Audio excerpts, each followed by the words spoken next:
आपको क्या लगता है? बुक को तो मान लिया कि वो है, बुक की कितने लोग मानते हैं, ये बात इंपॉर्टेंट होती है।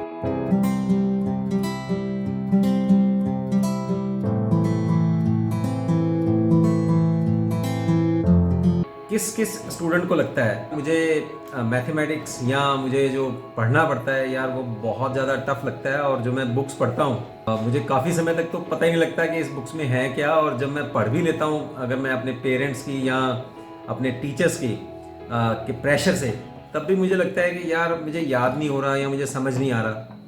तो ये सब बातें जो है हमें भी, जब हम लोग अपनी स्टूडेंट लाइफ में थे तब हमें भी लगता था कि यार ये क्या चल रहा है। अब तो हम लोग पढ़ चुके हैं और स्टडी भी कर चुके हैं, लेकिन इसी स्टडी के दौरान मैंने जो एक्सपीरियंस किया कि कुछ ऐसी बेसिक बातें हैं जो शायद अभी तक या आज तक आपको कभी किसी ने मेंशन नहीं की होंगी या कभी किसी ने पॉइंट आउट नहीं की होंगी कि ये ऐसी कौन सी बेसिक बातें हैं। जैसे आप सपोज करो कि आप चाय बनाने लगे हो।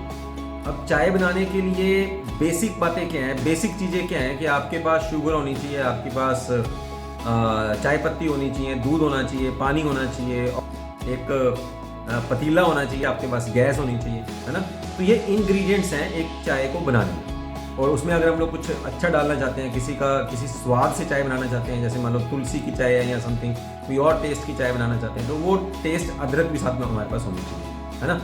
तो अगर इसमें से एक भी जो जरूरी इंग्रेडिएंट है अगर वो कम हो जाता है तो हमारी चाय जो है वो उतनी ज़्यादा स्वाद नहीं बनती, उतनी ज़्यादा टेस्टी नहीं बनती जितनी हमने सोची होती है। तो वो सारे, अगर आपको कोई रिजल्ट चाहिए तो आपको वो इंग्रेडिएंट्स पहले से तैयार करने पड़ेंगे। तो कुछ बेसिक बातें कि आपको भाई पढ़ना डिफ़िकल्ट क्यों लगता है, कोई भी काम करना, अगर पढ़ने की बात भी करें और कुछ भी काम, तो वो डिफ़िकल्ट क्यों लगने लग जाता है हमें। देखिए, सबसे पहले मैं बात करता हूँ, जैसे ये बुक है, ये आप मानते हैं ना, ये मैथमेटिक्स की बुक है, सभी एग्री करेंगे ये मैथमेटिक्स की बुक है, ओके। ये तो पता लग गया कि ये मैथमेटिक्स की है, किताब है और सब मान रहे हैं। लेकिन इस बुक के अंदर जो लिखा है वो कितने लोग मानते हैं। मेरा कहने का मतलब है कि ये बुक हमें जो शिक्षा दे रही है वो कितने लोग मानते हैं या कितने स्टूडेंट्स मान लेते हैं। अब जो मान लेते हैं इसके अंदर, जिन्होंने तो सिर्फ माना कि ये मैथमेटिक्स की बुक है और इसने जो सिखाया, इसने जो शिक्षा दी उसको नहीं माना, तो फिर आपके सामने रिजल्ट साफ आ जाएगा। ऐसे कितने स्टूडेंट्स हैं, मान लीजिए क्लास में 60 स्टूडेंट्स हैं, तो 60 स्टूडेंट्स में आपको क्या लगता है कि मेरिट कितने बच्चों की आती है? 1, 2, 4, 5, 10, चलो इतना मान लेते हैं, ठीक है। 10 बच्चों की मेरिट आ गई। आपको लगता है ना कि उसमें 60 स्टूडेंट्स की क्लास में कोई बच्चा फेल भी होता होगा? लगता है। और उसको ये भी पता है कि मैं, आप एक एग्जांपल ले लें कि वो मैथमेटिक्स की क्लास में बैठा है, जो बच्चा फेल हो रहा है उसको ये पता है, वो मान रहा है कि मैं मैथमेटिक्स पढ़ रहा हूँ और मैथ्स की बुक पढ़ रहा हूँ। अब फ़र्क कहाँ रह जाता है? जिस बच्चे ने मेरिट ले ली उसने तो बुक को भी मान लिया कि यार ये मैथमेटिक्स की बुक है, और बुक द्वारा बताई हुई बातों को भी मान लिया, एक्सेप्ट कर लिया और उसको इम्प्लीमेंट भी कर लिया, है ना। जो जो उसने आपको सिलेबस दिया, जो जो उस बुक ने आपको पढ़ाया, उस बुक में से हमें जो सीखने को मिला वो उसने आपको बताया और आपने उसको मान लिया। जिस बच्चे ने मान लिया वो डेफिनेटली वो क्लियर कर जाएगा अपना एग्ज़ाम, वो बातें क्लियर कर जाएगा, उसको वो कॉन्सेप्ट क्लियर हो जाएंगे, वो क्वेश्चन उसको आने लगेंगे। और जिस बच्चे ने नहीं माना, सिर्फ इतना ही माना कि ये मैथ की बुक है, उसके अंदर जो उसने बताया वो नहीं माना, तो डेफिनेटली वो फिर नहीं क्लियर हो पाएगा। तो बेसिक बातें क्या है, सबसे पहले तो हमें ये मानना पड़ेगा कि यार ये बुक हमें कुछ देने वाली है कि नहीं। फिर वो जो सिखा रही है वो हमें मानना पड़ेगा। एक एग्जांपल लेते हैं, सपोज करो जैसे आप, हमें रिलीजियस बुक्स हैं, है ना, रिलीजियस बुक्स, गुरु ग्रंथ साहब हैं, गीता, कुरान, बाइबल्स, है ना, सभी मतलब रेस्पेक्टेड बुक्स है ना। क्या सभी मानते हैं, है ना, कि ये गीता है, ये गुरु ग्रंथ साहब है, ये बाइबल है, ये कुरान है ना, सभी मानते हैं। क्या हम उन बुक्स की मानते हैं, या जो वो बुक्स हमें सिखा रही हैं क्या वो हम मानते हैं? हमने ये तो मान लिया कि that is a particular type of religious book, okay. और सुबह सुबह जाके हम लोग क्या करते हैं, हम लोग वहाँ जाके हम लोग माथा भी टेकते हैं, गुरुद्वारा, मंदिर, अपने मस्जिद में, और हम लोग चर्च में जाके हम लोग माथा भी टेकते हैं। हमें ये तो है कि ठीक है हम लोग वहाँ सर झुकाए, रिस्पेक्ट दे दी, लेकिन वो बुक्स हमें जो सिखा रही हैं, वहाँ से हमें जो सीखने को मिल रहा है, आपको क्या लगता है कितने % लोग जो हैं वो उस बुक की मानते हैं, उस रिलीजियस रिस्पेक्टेड बुक की आप मानते हैं? ये जो मैं कीवर्ड बोल रहा हूँ कि ये उसकी मानते हैं, वो कितने लोग हैं? आपको क्या लगता है ना? बुक को तो मान लिया कि वो है, बुक की कितने लोग मानते हैं, ये बात इंपॉर्टेंट होती है। तो यहाँ मेन बात क्या है कि सबसे पहले ये पॉइंट भी मैं आपको बताना चाहूँगा कि जैसे हम लोग रिलीजियस बुक्स की रिस्पेक्ट करते हैं, कितना ज़्यादा हम उनको सजा के रखते हैं, कितना ज़्यादा हम लोग, आपने देखा होगा कभी गुरुद्वारे में जो है रिलीजियस बुक को, गुरु ग्रंथ साहब को अपने सिर के ऊपर जब शाम का टाइम होता है तो वो वहाँ अपने सुखासन में वहाँ उनको लेके जाते हैं, है ना, अपनी रिस्पेक्ट देते हैं। इसी तरह से गीता, कुरान, बाइबल को भी कितनी ज़्यादा रिस्पेक्ट मिलती है ना, और कितना ज़्यादा उनको ढक के रखा जाता है और उनको रिस्पेक्ट दी जाती है ना। कहने का मतलब क्या है कि क्या आप अपनी जो स्टडी की बुक्स हैं, क्या आप उनको उतना ही रिस्पेक्ट देते हैं? आसपास आप अपनी क्लास में अपने स्टूडेंट के साथ में देख लीजिए, जो बच्चा पढ़ाई में कमज़ोर है ना, उसका बैग खोल के देख लो आप। मैं सभी जनरल बात कर रहा हूँ, जो बच्चा पढ़ाई में कमज़ोर है उसका बैग खोल के देख लो आप। उसकी किताबें अस्त व्यस्त होंगी, किताबों के पेज फटे होंगे, फ्रंट पेज तो होगा ही नहीं उसकी किताब का, इंडेक्स वाला पेज भी नहीं होगा, और बीच बीच में कहीं कहीं से उसकी बुक जो है वो फटी होगी या उसमें से पेज उखड़े होंगे। सही कह रहा हूँ ना?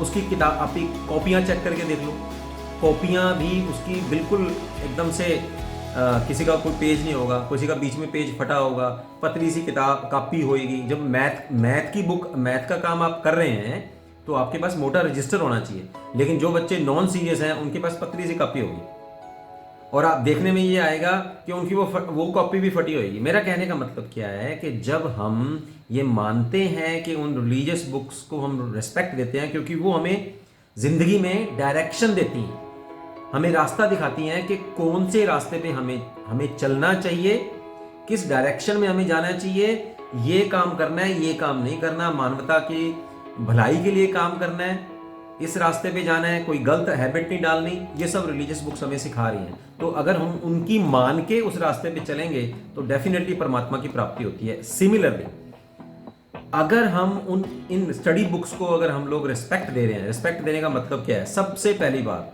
मैंने अभी आपको बताया कि आप एक नालायक बच्चे की कॉपी या नालायक बच्चे की जो है ना, मतलब जो जिसको लग रहा है कि यार मेरे से नहीं पढ़ा जा रहा है यार, जिसके मार्क्स नहीं आते, आई मीन टू से बाय दैट कि वो नालायक मीन्स कि उसके मार्क्स नहीं आ रहे, आप इस तरह से मान लेते हैं, ठीक है, कि उसको स्टडी में मन नहीं लग रहा, या वो कहता है कि यार मैं नहीं यार, ठीक है, और क्लास में बैठता है, ध्यान नहीं होता, कहीं ना कहीं शरारत रहती है, टीचर बोर्ड पे पढ़ा रहा है लेकिन उसका ध्यान कहीं और है, या तो वो बाहर देख रहा है, या वो पंखे को देख रहा है, या वो किसी ना किसी को डिस्टर्ब करेगा, ठीक है ना। लेकिन जो मेरिट स्कॉलर है या जो होशियार बच्चा है जो पढ़ना चाहता है, आप उसका भी बैग खोल के देख लो, उसकी भी आप बुक देख लो, उसकी कॉपीज़ देख लो, आपको बड़े ही रिस्पेक्टफुल वे से वो बुक की बाइंडिंग मिलेगी आपको, जैसे ये बाइंडिंग हुई है इस बुक की, है ना। आपको उसकी मैथ्स की कॉपीज़ या किसी भी सब्जेक्ट की कॉपीज़ जो हैं वो आपको उसके ऊपर कवर चढ़ा मिलेगा, बड़े बढ़िया तरीके से उसने उस कवर के ऊपर, अगर मैथ की कॉपी है तो उसके ऊपर उसने फिगर बनाए होंगे, मैथमेटिक्स का नाम लिखा होगा। मेरा कहने का मतलब क्या है, बेसिक चीज़ें क्या हैं, फंडामेंटल्स क्या हैं, कि अगर आप अपनी ज़िंदगी में किसी चीज़ से भी, चाहे वो लिविंग गुरु है, चाहे आपकी बुक्स जो है वो गुरु है, तो पहले आप उस गुरु की रिस्पेक्ट करेंगे तभी आपको कुछ सीखने का मौका लगेगा।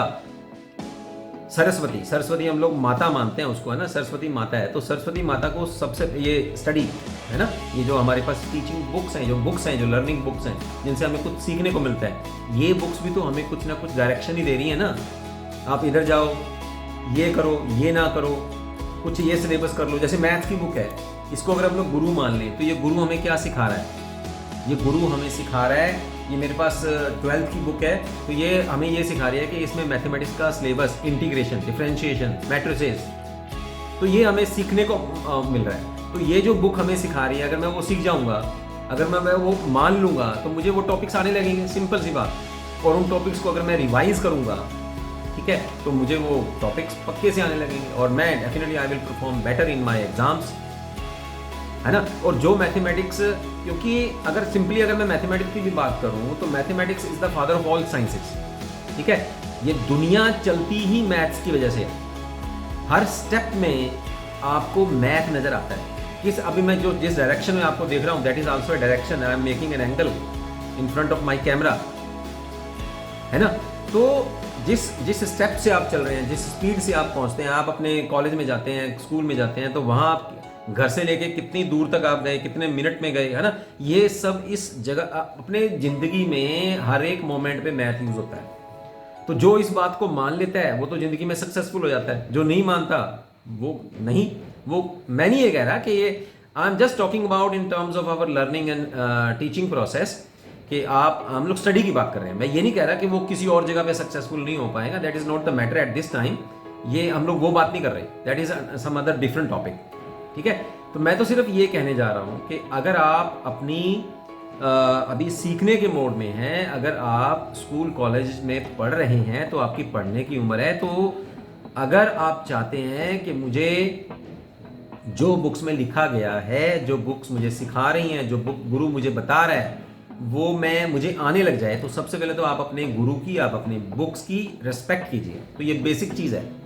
रिस्पेक्ट करने का मतलब ये नहीं है कि आपने चलिए फटी हुई बुक को आपने ठीक कर लिया, तो इसका मतलब ये नहीं है कि आपको स्टडी आ जाएगी, है कि नहीं। रिलीजियस बुक्स को जैसे आपने अच्छी तरह से उसका रिस्पेक्ट कर दी सिर पे और माथा टेक दिया, रिस्पेक्ट जाके रोज माथा, इसका मतलब ये नहीं है कि वो जो बुक्स हमें ज़िंदगी में सिखा रही हैं वो आप सीख जाएंगे। Respect is the first step towards your success. किसी गुरु को रिस्पेक्ट देने का मतलब है कि that is the first step, कि आप सबमिशन में आ गए हैं, आपने समर्पण कर दिया गुरु के आगे। बुक्स आर आल्सो गुरु, है ना। तो हम लोग माथा टेकते हैं जाके, तो हम लोग समर्पण कर रहे हैं अपने गुरु को। वो गुरु, वो रिलीजियस बुक्स जो हमें जिंदगी में जीना सिखा रहे हैं, हमें जिंदगी में रास्ता दे रहे हैं कि आपने इस रास्ते पे चलना है, और उस रास्ते पे चल के ही आपको सक्सेस मिलने वाली है। तो अगर वो मान लेंगे तो सबसे पहला स्टेप क्या हुआ कि रिस्पेक्ट देनी है। और सेकंड स्टेप फिर क्या होगा? सेकंड स्टेप होगा कि उन बुक्स में जो लिखा हुआ है, वो बुक्स आपको जो सिखा रही हैं, आपके गुरु, चाहे आपके टीचर हैं, चाहे आपकी किताबें हैं, या जहां से, अगर आप ओपन माइंडेड हैं तो जहां से आपको सीखने को मिल रहा है, आप वहां से ओपन माइंडेडली अगर सीख रहे हैं, और ये सेकंड स्टेप हुआ सीखना। Third step is you have to implement that knowledge which you are getting from books और फ्रॉम योर गुरु। जब आप अपनी गुरु से, आप अपनी बुक से जो नॉलेज ले रहे हैं, उसको फिर आप इंप्लीमेंट करिए। इंप्लीमेंट करने का मतलब क्या होगा? उसको अप्लाई कीजिए, जो आपने सीखा उसको जाके रिवाइज कीजिए। हम लोग रोज पाठ क्यों करते हैं? हम लोग पाठ पूजा रोज क्यों करते हैं? ओम जय जगदीश हरे, ये हम लोग रोज क्यों गाते हैं? सुखमनी साहब का पाठ हम रोज क्यों करते हैं? चर्च में सेम जो सरमन्स चल रहे होते हैं वो सेम ही क्यों चलते हैं? पता है क्यों? कि वो रोज हम लोग जो पाठ करते हैं, रोज हम लोग जो शब्द गायन करते हैं, वो हमारे सबकॉन्शियस माइंड में रोज करते करते, यानी कि रिवाइज करते हैं उसको, वो हमारे माइंड में बैठ जाए। तो जो हमें परमात्मा उस बुक्स के थ्रू हमें सिखाना चाह रहे हैं, वो हमारे माइंड में एक बार से कभी भी कोई भी चीज़ जो है हमारे सबकॉन्शियस माइंड एक्सेप्ट नहीं करता। सबकॉन्शियस माइंड को बार बार उस चीज़ को रिपीट करके बताना पड़ता है कि यार तूने इस डायरेक्शन में जाना है। सारा गेम जो है आपके कॉन्शियस और सबकॉन्शियस माइंड पे है। जैसे अगर आप साइकिल चला रहे हैं, तो जब आपने फर्स्ट टाइम साइकिल चलाई तो वो कॉन्शियसली चलाई, है ना। आपको बड़ा डर लग रहा था, ब्रेक कहाँ है, हैंडल कहाँ है, या स्कूटर चलाया आपने या गाड़ी चलाई, फर्स्ट टाइम जब चलाई आपका पूरा ध्यान वही था कि यार ब्रेक कहाँ है, क्लच कहाँ है, कहाँ मेरा स्टीयरिंग है ना।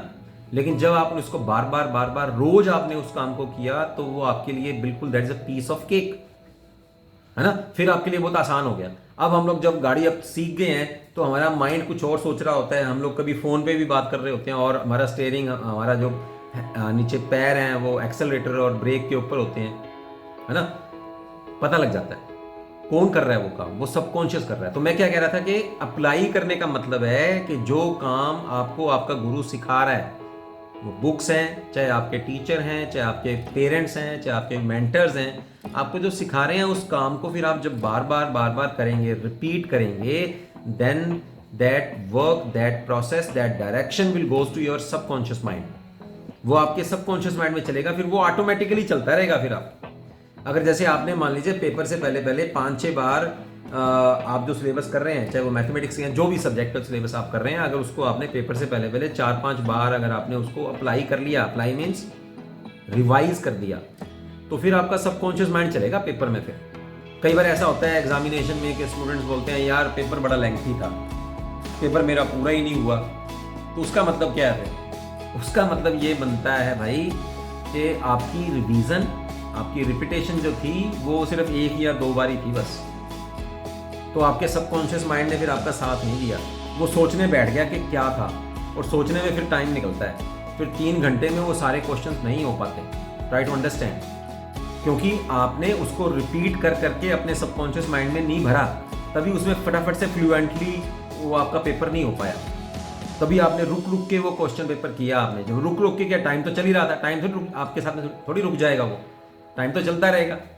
तो जब टाइम चलता रहेगा, आप रुक के सोच रहे हैं, ये कब नहीं होगा? जब आपने बार बार से 5 बार 6 बार एग्जामिनेशन से पहले अपना पूरा सिलेबस अगर आप रिपीट कर देंगे, रिवाइज कर देंगे, तो आप में फ्लुएंसी आ जाएगी। फिर तो ऐसा होगा, आप देख लेना, चाहे जो मेरिट स्कॉलर स्टूडेंट होते हैं ना, वो टाइम से पहले ही पेपर कर देते हैं।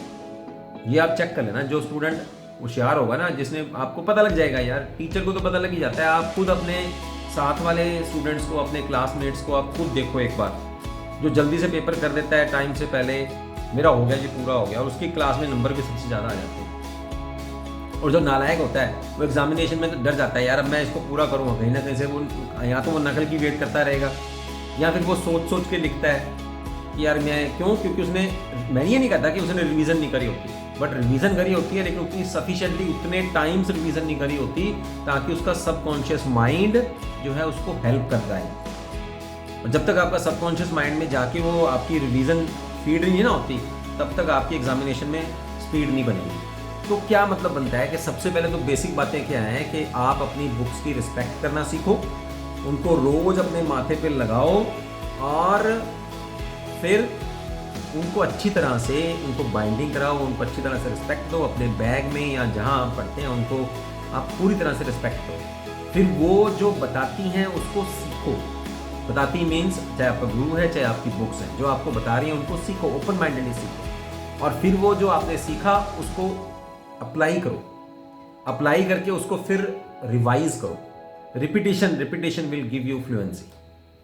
तो ये आज जो मैंने बात करी, कुछ बेसिक बातें मैंने आपको बताई हैं कि अगर आपने अपनी ज़िंदगी में सक्सेसफुल होना है, सक्सेसफुल क्या, चाहे आप स्टडी में सक्सेसफुल होना चाहते हैं, आप अपनी साइकिल चलाने में सक्सेसफुल होना चाहते हैं, कार चलाने में सक्सेसफुल होना चाहते हैं, ज़िंदगी में कोई भी काम अगर आप सक्सेसफुल करना चाहते हैं, तो सेम काम सीखने के बाद उसको रिवाइज कीजिए, रिपीट कीजिए उस काम को रोज रोज रोज, तब तक जब तक वो आपके सबकॉन्शियस माइंड में ना चला जाए। तो कहने का मतलब क्या है कि ये बेसिक बातें अगर आप अपनी ज़िंदगी में याद रखोगे, आप अपनी ज़िंदगी में उसे अप्लाई करोगे, इम्प्लीमेंट करोगे, तो definitely success will be yours. आपकी जो शिकायतें हैं, अगर आप ये मेरा वीडियो रोज़ सुनते हैं और इसको, जो मैंने बातें आपको बताई हैं, उसको आप अपनी ज़िंदगी में इम्प्लीमेंट करते हो, तो definitely you will get success very easily. उतनी भी मेहनत नहीं करनी पड़ेगी आपको। कि कई बार बच्चों को ये होता है कि यार मैं हार्ड वर्क करे जा रहा हूँ, मैं तो करा था पर मेरे को वो नहीं आया, because they are not doing hard work in the right direction.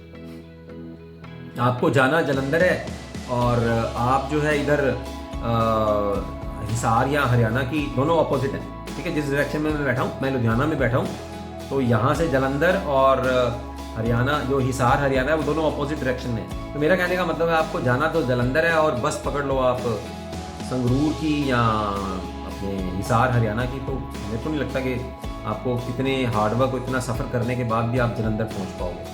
तो आपको लगेगा यार मैंने तो इतना सफ़र कर लिया, फिर भी मैं वहाँ क्यों नहीं पहुँच पाया। कई बच्चे जो हैं हार्डवर्क करते हैं, राइट डायरेक्शन में नहीं कर पाते, बस ये बात है। तो मैंने आपको कुछ डायरेक्शन बताई है, कुछ आपको मैंने बेसिक्स बताए हैं कि आपकी, चाहे आपकी सक्सेस, आप जो भी बनाना चाहते हैं, जो भी आप अचीव करना चाहते हैं, वो एक बेटर तरीके से हो जाए, तो ये बेसिक बातें सबसे पहले आप अपनी लाइफ में इम्प्लीमेंट करो, अप्लाई करो, फिर देखना। और मैंने ये भी आपको पहले बता दिया है कि रिस्पेक्ट करने का मतलब किताब की रिस्पेक्ट या किताब को बाइंड और कॉपी के ऊपर अच्छी तरह से कवर चलाने का मतलब ये नहीं है कि आपको पढ़ाई आने लग जाएगी। वो तो एक बेसिक स्टेप है, वो तो आपको करना ही करना है कि अपने गुरु को आपने रिस्पेक्ट देनी है। उसके बाद नेक्स्ट स्टेप आता है, वो तो जब आप उसकी बातों को, उसमें जो दी हुई बातें उनको मानोगे, उनको इम्प्लीमेंट करोगे, अप्लाई करोगे, तब जाके आपको सक्सेस मिलने वाली है। ठीक है जी, तो सी यू विद नेक्स्ट वीडियो।